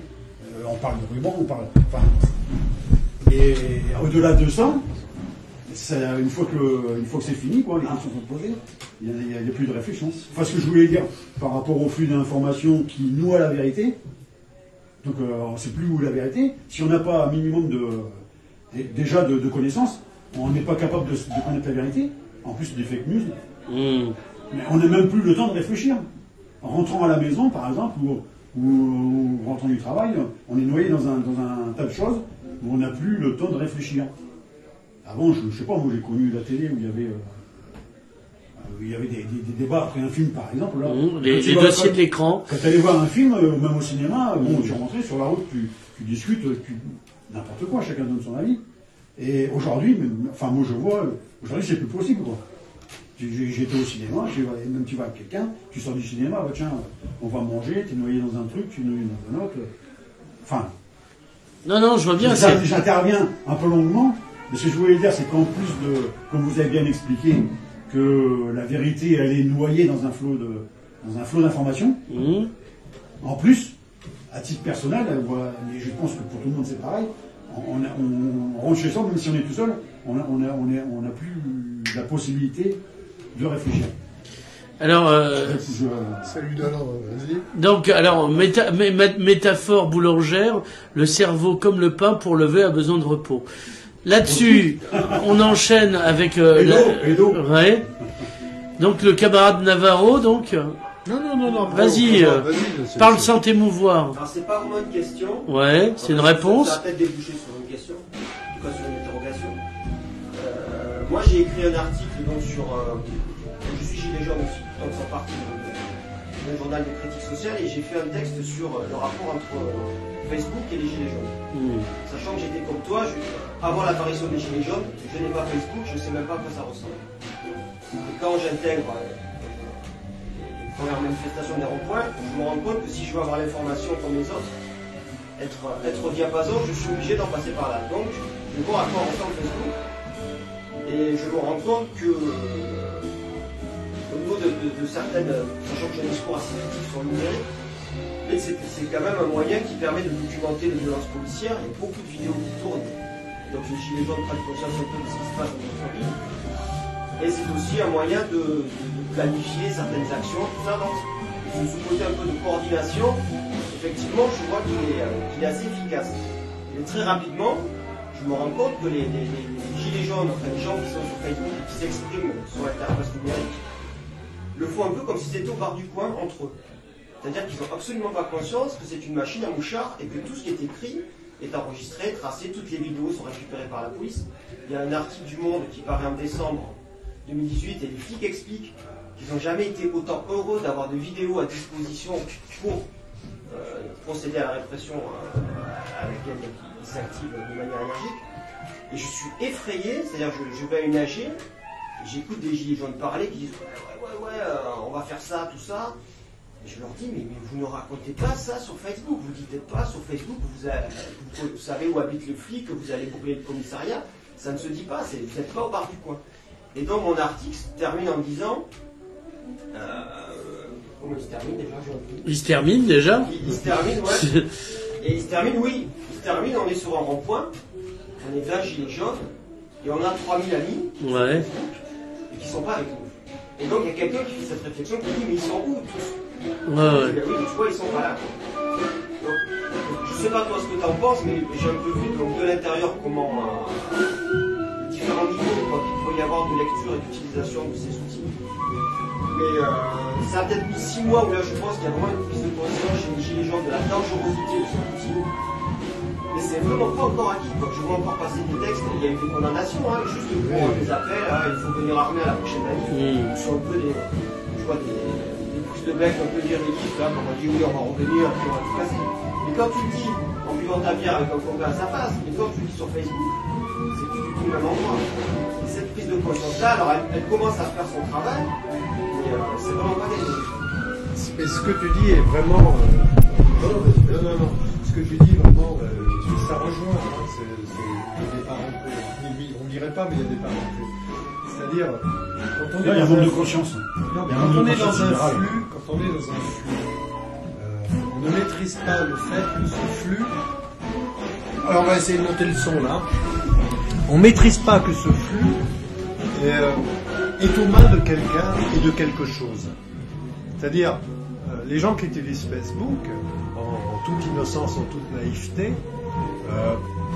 ils vont considérer, oui, d'une certaine façon, c'est une entreprise capitaliste, oui, mais on a quand même une mobilité à l'intérieur de cet espace qui nous permet de communiquer entre nous d'une certaine manière. Ce qu'ils oublient, c'est les rapports d'interdépendance, et c'est ce que tu signales, les rapports d'interdépendance qu'il y a entre toutes les instances du pouvoir et cette entreprise elle-même. Ça veut dire que quand tu es au café, tu discutes avec quelqu'un, tu dis « Putain, on va se casser le commissariat demain, ça va être super ». D'une certaine manière, au niveau psychologique, quand les gens le font sur Facebook, ils ont le même sentiment de tranquillité. Oui. Et c'est ça qui est très très difficile. C'est-à-dire qu'ils n'ont jamais eu à l'origine conscience que cet objet était dangereux. Et que l'intimité qu'il donnait est une intimité fictive. C'est-à-dire qu'il n'y a pas d'intimité. Il n'y a pas de sphère privée. C'est inévitablement une sphère publique. Tout ce qui passe dans Facebook est une sphère publique. Et donc à partir du moment où c'est une sphère publique, ça veut dire que c'est quelque chose dans lequel le registre du pouvoir peut s'inscrire, instrumentaliser et en tirer toutes les conséquences. J'ai lu les textes dont tu parles sur les flics qui disent « Putain, c'est génial Facebook. On n'a même pas besoin de se faire chier à les filer. Ils nous donnent les vidéos, ils nous donnent les images. Et qu'on a qu'à les cueillir. Il y a eu des témoignages hallucinants. On n'a qu'à les cueillir. » Donc, et ça, c'est pas perçu encore. Donc, quand on est sur une table... Ouais. Est-ce que ce n'est pas perçu? Est-ce qu'au contraire, les Gilets jaunes ne font pas un apprentissage très rapide? On parlait tout à l'heure, on rencontrait Sébastien. Oui, ça va être un peu compliqué là. Photographie. Parle plus fort. Parle plus fort. Dans les Pyrénées-Orientales. Parce que là, on a du parasite. Il a photographié tout le mouvement des Gilets jaunes dans les PO depuis le début. Ouais. Et il a été arrêté par la police et son matériel a été réquisitionné. Ils n'ont rien pu utiliser, il n'y avait rien d'exploitable pour entamer des poursuites. Mais voilà, lui aussi, il a appris, parce qu'il n'était pas photographe, il a appris qu'est-ce que je peux montrer, pas montrer. Parfois, il floue des visages, parfois, il fait des effets. Donc, est-ce que les Gilets jaunes et les autres mouvements sociaux, est-ce qu'on n'apprend pas tous à se servir de ces outils parce qu'ils permettent quand même aussi oui. l'accès à des informations. Quand Castaner d'un côté parle d'une attaque d'un hôpital qui est repris par tous les médias dominants, au même moment, à l'instant T, il y a toutes les preuves qui arrivent en flux continu justement sur les réseaux sociaux qui démontrent la thèse de cette attaque. Et 2 jours plus tard, le ministre doit rétropédaler. Donc est-ce que c'est pas une histoire d'usage. En gros, enfin, c'est une vieille terminologie qui fait un peu militant ancien, mais qui vient du courant situationniste. On ne combat pas l'aliénation avec des moyens aliénés. C'est tout. C'est aussi simple que ça. C'est-à-dire que tu peux te servir d'un instrument du pouvoir, tu te sers du téléphone, ça appartenait, tu te sers de quelque chose. Le problème, c'est que tu ne vas pas mettre en place une pensée stratégique, une forme radicale d'intervention, en utilisant quelque chose qui participe du domaine de l'aliénation. Tu peux l'utiliser, mais à concurrence de quoi? Comment? Sachant que dès que tu mets le nez dedans, dès que tu installes une information dedans, inévitablement, elle a 2 sorties. Donc, c'est un risque à prendre. Personnellement, mais ça je ne suis pas sûr qu'on le verra, il me semble aberrant qu'il n'y ait pas eu une production de forme alternative, comme il y en a eu par exemple dans la presse dans les années 60-70.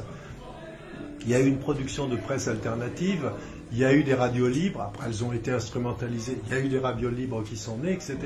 Je trouve assez sidérant que une partie de ces mouvements, et en particulier de la jeunesse qui a une certaine technologie, n'ait pas été capable de produire des outils adaptés. Il n'y a pas de Facebook libre. Il y a Diaspora, mais qui n'a pas du tout marché.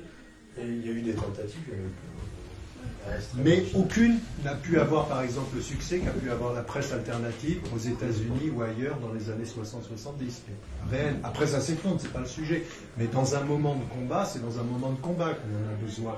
Là, le danger que je vois, parce que je reprends ce qu'il disait, le danger que je vois, c'est les risques que prennent ce qu'on pourrait appeler des camarades par rapport à ce genre de situation. C'est des risques insensés. C'est-à-dire, et ça, moi je veux bien qu'ils apprennent très vite.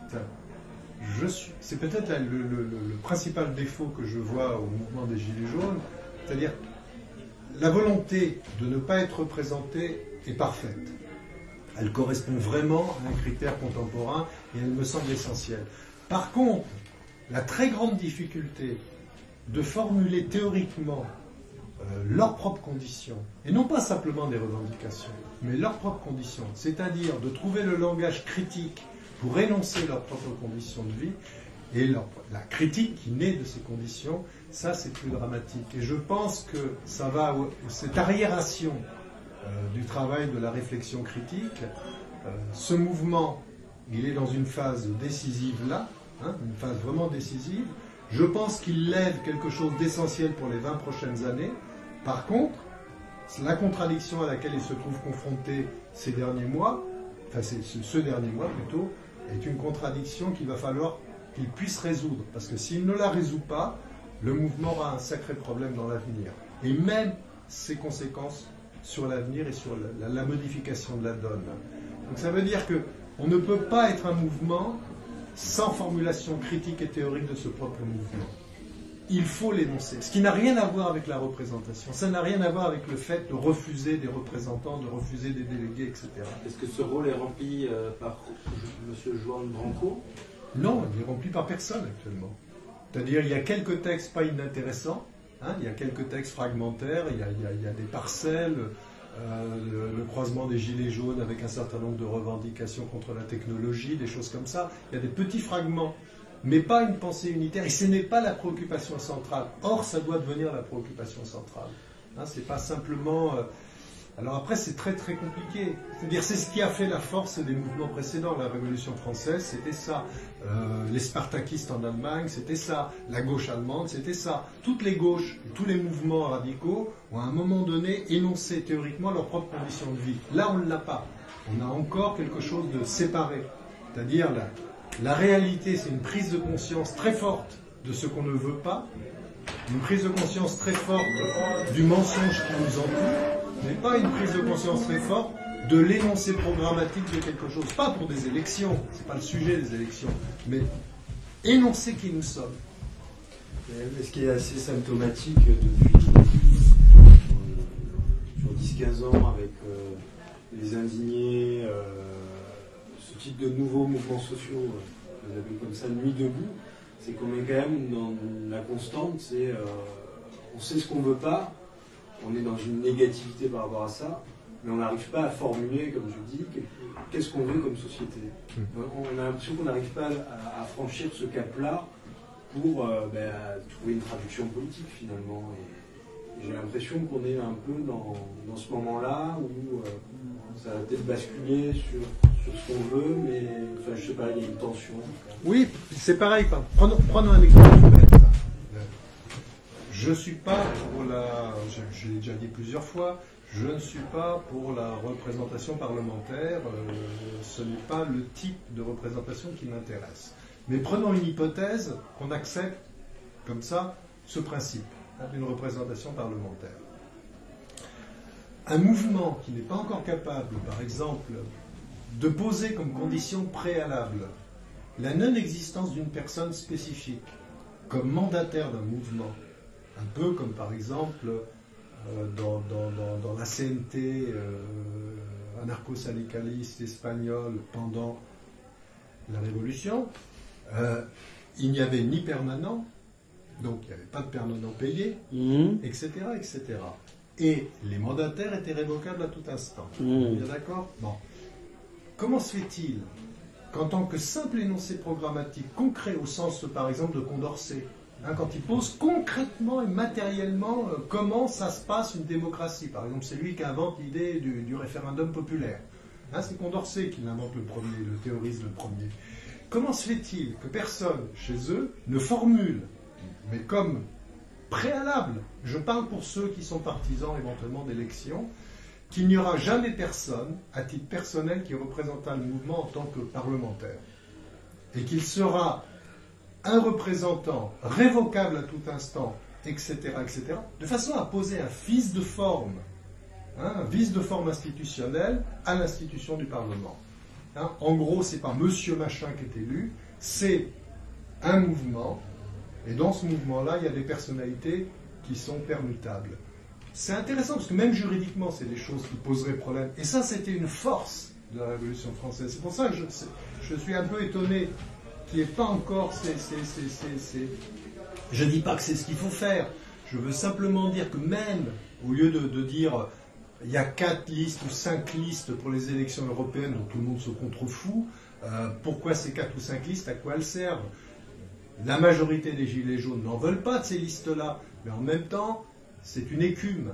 Donc, une réflexion théorique politique, mais réellement politique, hein, la chose de la cité. Comment on représente la cité? Comment aujourd'hui, par exemple, on parle de ces merdes de réseaux sociaux, donc on parle de collectivisation, on parle d'indifférenciation, qu'il n'y a plus de personnes singulières qui émergent. Comment on n'est pas capable de structurer intellectuellement un mouvement en disant voilà comment on peut exercer notre propre pouvoir? C'est-à-dire, c'est le mouvement lui-même qui est élu, et ce sont des individualités quasiment anonymes, hein, qui représentent ce mouvement pour un temps donné, en fonction des compétences qui sont les leurs. Bon, je veux dire, c'est un détail, mais ça me semble essentiel. Hein, c'est-à-dire la capacité d'appréhender politiquement et dialectiquement une situation, c'est aussi trouver des solutions. Hein, je veux dire, le congrès de Saragosse qui, en Espagne, énonce la pointe la plus élevée qu'a pu avoir un mouvement révolutionnaire, c'est une réflexion pratique. Hein, voilà, quand on s'approprie le pays, qu'est-ce qui va se passer, hein? Tous les syndicats vertèbrent le mouvement et on fout tout en autogestion. Mais c'est concret, ce n'est pas une spéculation, hein? Ce n'est pas une vaine spéculation, c'est l'inverse du postmodernisme, hein? C'est-à-dire combien de genres on peut avoir, hein? Voilà, ça c'est j'encule les mouches comme c'est pas permis, hein? L'humanité peut avoir autant de genres qu'elle veut, bah, ok, mais quelle importance ça a dans ta vie? Aucune. Alors, les dictères, parce que les mouches c'est discriminatoire. Après, il y a quand même une tentative, l'appel de commerce. Oui, c'est un des meilleurs textes. Un des meilleurs textes. L'Assemblée à Saint-Nazaire. Oui, oui. Là, il y a... Bah, mais il est déjà... c'est pas le dernier. Il a déjà un certain âge. Et effectivement, on aurait aimé en voir plus. Et donc, c'est le genre de production. Non, fini. Non. Ce que je voulais dire, c'est qu'on a eu, alors, moi je pars de Perpignan, on a eu ces discussions-là. On a eu ces discussions-là sur les groupes, le groupe en tout cas dans lequel j'étais au niveau des réunions, essayait d'avoir un peu de réflexivité sur savoir ce qu'ils voulaient, tout ça. Donc ces questions-là ont été débattues sur les représentants, sur les mandats, comment on fonctionnait, comment on adoptait nous cette manière horizontale de fonctionner. Et moi j'étais stupéfait parce que c'est ce qui a fait que j'ai adhéré à ce mouvement. Alors, au départ je le regardais d'une manière un peu goguenarde et lointaine. J'étais stupéfait de voir à quelle vitesse les gens se sont emparés de tout ce qui a trait à la démocratie directe. Mais alors c'est passé mais comme une lettre à la poste. C'est-à-dire que j'ai vu des gens début décembre chanter la Marseillaise dans les rues de Perpignan et 2 mois après gueuler les mêmes des slogans anticapitalistes. Donc c'est allé à une vitesse effroyable. Mais le mouvement s'est retrouvé dans une telle précarité physique, matérielle, et a été tellement lâché et regardé de loin par ceux qui avaient cette expérience historique, politique, militante, qui sont restés en périphérie. Il y avait ceux qui critiquaient, qui disaient vous êtes, il n'y a que des fachos, tout ça, patati patata. Et il y a ceux qui étaient mal à l'aise parce que les Gilets jaunes n'étaient pas ce peuple assez pur auquel on aurait pu s'agglomérer. Donc on est resté finalement isolé, matraqué, et au bout d'un moment, on n'a plus pu avoir ces espaces de discussion-là, puisque nos discussions immédiates, c'était des discussions tactiques, et c'était des discussions matérielles, comment trouver de l'argent, comment, quand les maisons du peuple ont brûlé, il y en a eu une série qui ont brûlé le long de la frontière pyrénéenne, c'est quel autre lieu on va pouvoir occuper, donc c'était devenu des discussions plus dans l'urgence matérielle. Donc on a été obligés, nous, d'évacuer ces considérations un peu politiques sur ce qu'on était, parce que c'était plus possible. Et parce que les gens qui auraient dû nous rejoindre avec cet apport historique et politique ne sont jamais venus nous voir. Je leur pardonnerai jamais, hein. Mais vraiment, je le répète. Mais tu veux dire les gens étiquetés à gauche? Les gens militants auraient dû lâcher leur... Tu veux dire Hermeline Malherbe, Ségolène Neuville, la gauche, quoi. On parle de gens qui n'ont toujours rien compris de ce qui se passait, ou qui ont trop compris ce qui se passait et qui risquaient eux de perdre les miettes de leur petit pouvoir. Mais cet isolement fait qu'au bout d'un moment, effectivement, là tout à l'heure à la gendarmerie, on était 50 pour sortir un copain handicapé qui s'est fait embarquer, matraquer dans un fourgon de gendarmerie ce matin, quoi. Et les flics ont appelé la femme de ce gars-là. Donc Momo, si tu nous entends, j'espère que tu es sorti. Ils ont demandé à sa femme de lui amener un sandwich en garde à vue, hein. Et le flic a demandé, on peut taper votre mari en garde à vue? La femme, donc du gars qui s'est fait arrêter, entend ça au téléphone. Et donc elle voit les gendarmes après, elle leur dit, mais vous allez frapper mon mari qui en dit... Enfin, on se dit, mais on vit un moment hallucinant, qu'est-ce qui s'est passé? Ça fait tellement longtemps qu'on se retient avec les handicapés, faut comprendre. On en est là, quoi. Au niveau du dévoilement du moment et du rapport de force. J'ai fini, j'ai plombé la poste. Non, t'as pas plombé. Non, mais déjà... Mais c'est le problème, un peu ce qu'on évoquait tout à l'heure, c'est le problème des relais. C'est-à-dire, quel relais tu peux avoir? Il n'y en a pas actuellement. Donc, c'est un peu le problème. C'est-à-dire, le moindre mal, c'est utiliser la logistique Facebook et compagnie. Mais c'est purement des liens relationnels, mais ça s'arrête là. Mais après... comment peut-on unifier, et surtout les composantes? En plus, il y a la fatigue dont tu parles. Parce que la fatigue. Non, je suis désolé, un mouvement qui dure depuis aussi longtemps. Plus de 6 mois. Je ne connais pas une grève qui ait duré aussi longtemps. Donc c'est un mouvement incroyable du point de vue du temps. Donc ça ne peut pas ne pas avoir de conséquences physiques. Donc après les systèmes de relais, et effectivement, ils ne sont pas venus. Et non seulement ils ne sont pas venus, ce dont tu parles, mais ils n'ont pas mis à disposition. Et je pense que là, à mon avis, ce que je ne leur pardonne pas, c'est qu'ils n'aient pas mis à disposition. Ils n'aient pas mis à disposition. Oui, des espaces collectifs, publics, qu'ils avaient à disposition en tant qu'élus. Par exemple, le conseil départemental, où il n'y a pas que des socialistes, il y avait aussi des communistes. Non, mais même les syndicats.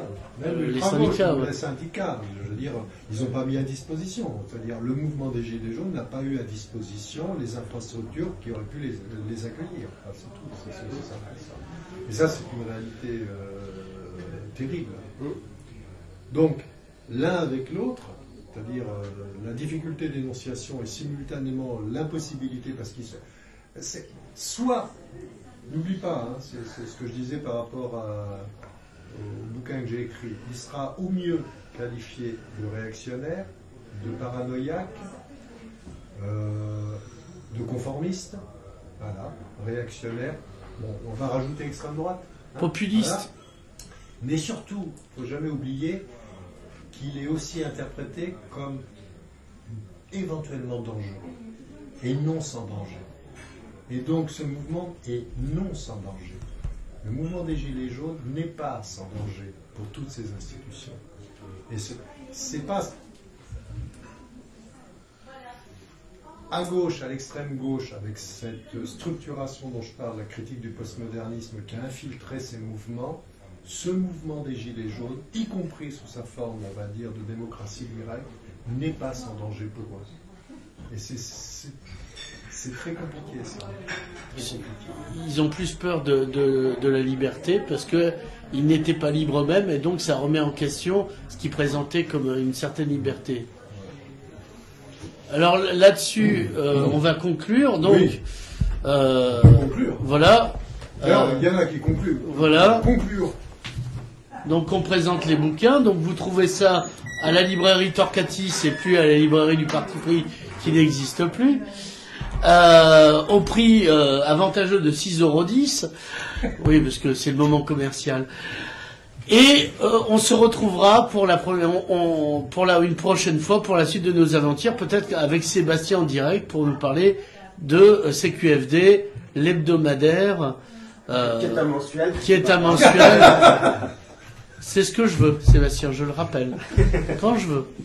Voilà. Donc c'était la première grosse émission de l'Ubu TV Contre-Attaque. On vous remercie beaucoup. N'hésitez pas à applaudir pour montrer qu'il y avait du public.